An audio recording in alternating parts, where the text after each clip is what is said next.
Hi everyone, Kate here, and this week we're going to be making a spooky sweet treat for Halloween, witch apples. This recipe comes from the Armours Monthly Cook Book, Volume 2, Number 12, October 1913. The base of this delightful treat is a baked apple, which is then stuffed with a gooey marshmallow and lit on fire. Nothing says party time more than a dessert you light on fire. So, without any further ado, let's get started.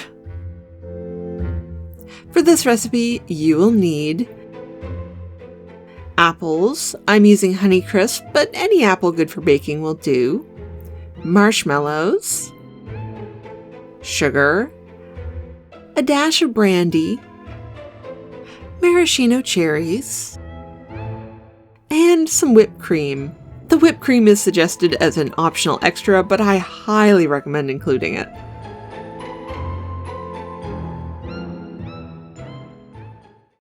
Begin by washing and coring the apples. Now my apple corer broke moments before filming, so I had to struggle through with a peeler instead. It's definitely not my best coring job, but it'll have to do. You can also use a knife for this if you have better knife skills than I do.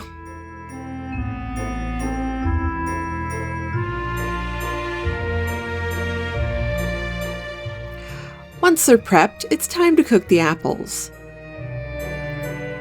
Bake as many apples as you would like at 375 for about 30 to 40 minutes until they're soft yet still holding their shape.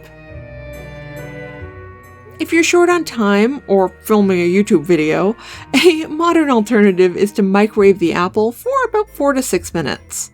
I don't find these taste quite as good as the properly baked ones, but it does work well if you're in a hurry.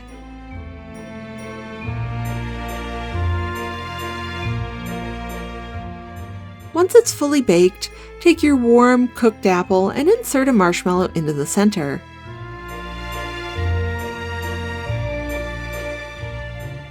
Sprinkle a teaspoon of sugar on top and add a few of the cherries.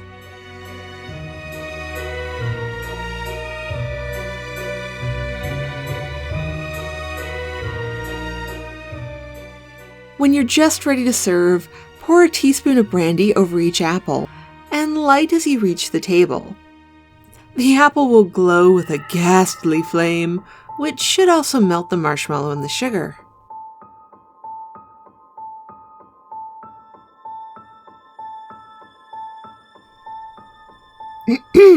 I said, glow with a ghastly flame. Come on. I said glow.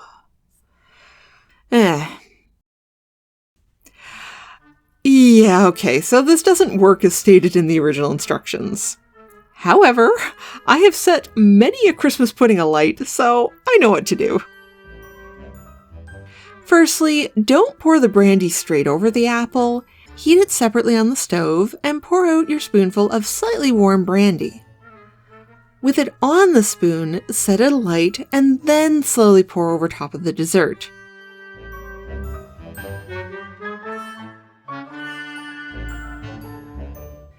You really only need just a spoonful, as if you get a bit overzealous and pour too much, it can singe the apple skin a bit. Oops, we just won't eat that part.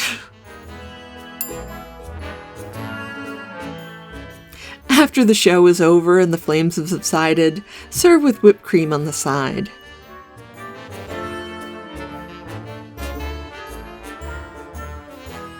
And there we have it, the perfect spooky dessert for your Halloween enjoyment.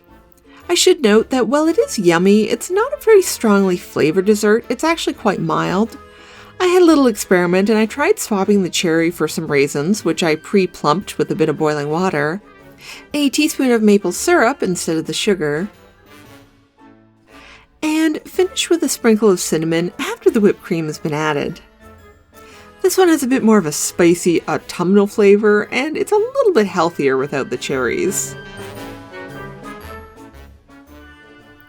Well, as always, thank you for watching.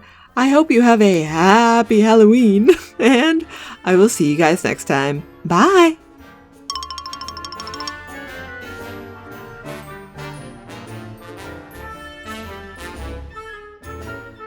This video is made possible through the generous support of my Patreon members. Thank you.